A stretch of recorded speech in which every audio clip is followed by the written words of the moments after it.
Hi, I'm Mike DiJoseph from Vanguard's Investment Advisory Research Center, and I'm joined today by my colleague Lauren Martinelli, also from Vanguard's Investment Advisory Research Center. So today we're going to talk a little bit about retirement, and I think it's interesting when we say retirement, most people think of it as a destination. The destination's retirement, right? It's my last day of work, I'm going to walk out of the office and I'm in retirement. But when we actually think about what does that mean, well, it's a lifetime of planning. It's saving and investing and all of the retirement planning strategies that advisors are doing for their clients. And then you reach that destination, which by the way is never as clean as it sounds. Very few people actually just stop working one day and transition into retirement. But then it's 5, 10, 20, 30, maybe longer afterwards. So at Vanguard, we've developed an approach where we like to think of it as short-term, medium-term, and long-term retirement planning. So maybe tell us a little bit about the approach. Yeah, it's a great point, Mike. When we think about retirement planning, it's not a one-stop goal. It's a 30, 40 plus year time horizon. And many investors, they've been planning for retirement for just as many, if not even more years. So this is many investors' primary financial goal, to get to retirement, to be able to maintain their desired lifestyle. But the question becomes, how do you as an advisor start to have those conversations with your clients once they're ready to set out on that retirement journey? And to your point, Mike, we think about these retirement conversations in really a three-phase approach. One, the short-term planning, two, the medium-term planning, and third, the long-term planning. So from a short-term planning perspective, we think about clients' needs over the next 1 to 3 years. What portion of your client's spending might be discretionary versus non-discretionary?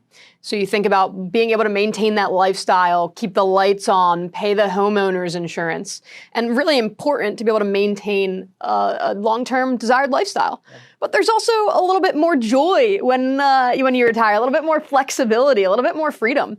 So maybe there's a bigger non-discretionary budget. You're taking that dream vacation, you're spending more time with kids and grandkids. That's what people really work so hard for. So when you think about that 1 to 3 year conversation with your clients, well, what do their cash flow needs look like? And from which sources are they being funded? You think about risk tolerance, and over that 1 to 3 year time horizon, well, maybe clients can think about a 1 to 3 year approach from a cash perspective.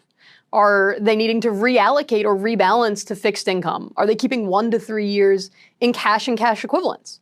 So all really important to be able to maintain that continuity in a 1 to 3 year period before looking above and beyond that 3 to 15 year period, or that medium-sized bucket, for which a lot of advisors can help their clients mitigate that sequence of return risk. So Mike, maybe you want to talk a little bit more about that. Yeah, I thought it was really interesting that you said the joy.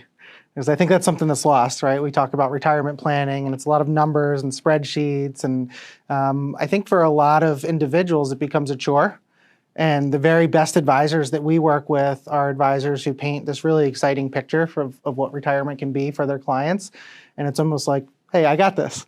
And it's because of the strategies that we're talking about here. And these things get really complex. They take a lot of time from both the advisor's perspective and the client's time. But I do think that's a really important point, because it's not just, hey, I want to get to this point and stop working. It's I want to spend time with my family, or, we'll hear, well, my retirement goal, I want to buy the beach house. And it's like, but is it just because you want a nice beach house, or is it because, maybe your family's spread out? And it's like, if I have this neat place that everyone can come once or twice a year for a couple weeks, it'll just be these incredible memories that the family will have forever. So I think that's a really important point there. But when we talk about the short term, I think to me, it's the cost of comfort.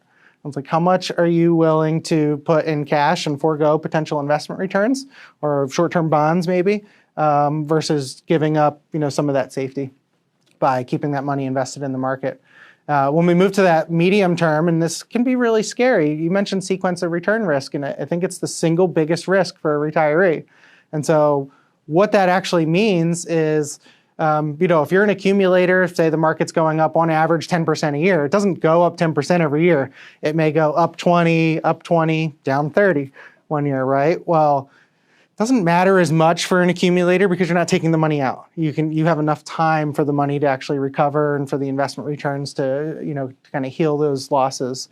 For a retiree, most people are taking money out of their portfolio. And so, let's say you retire with $1 million, you're spending 4%, right? We have that 4% rule of thumb that the industry talks about.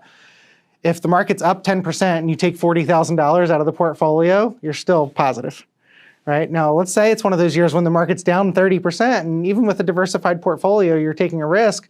You may have significantly less in the portfolio, and you don't have the time to actually recover. And so mitigating the sequence of return risk is something really important in that medium-term bucket that we talk about. We've developed the dynamic spending strategy. Maybe tell us a little bit about what that is and how that works. Yeah, I think that concept, Mike, and the medium-term approach over the next 3 to 15 years, really important, particularly when you think about all of the volatility that we've experienced in the market over the last few years. Yeah. 2025 alone, a correction almost near 15, 20%, depending on the indices that are being followed. But even going back to 2020, since the COVID-19 pandemic, just a ton of volatility in the marketplace. So really important to understand your client's risk tolerance and their emotional propensity to react to some of that volatility.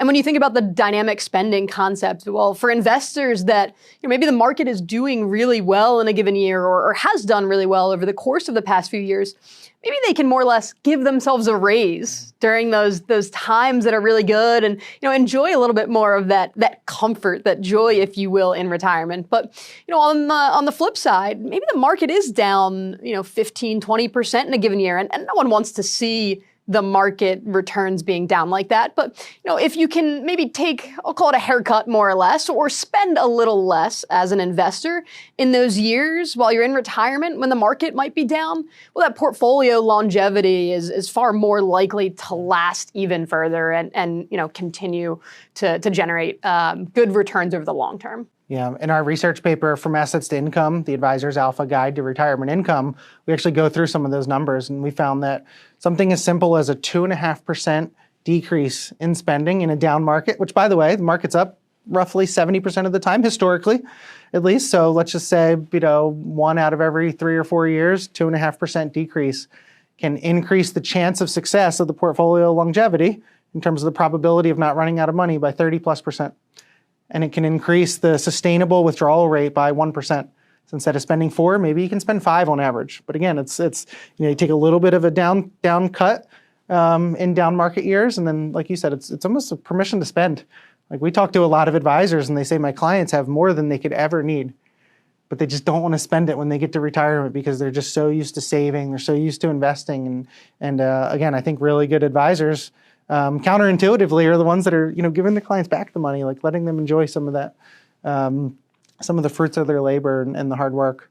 And so last phase here, long term, right? It's you've made that portfolio last, hopefully had a great successful retirement, and then there are other questions that come kind of later in life, and there's spousal issues, potentially family issues, health.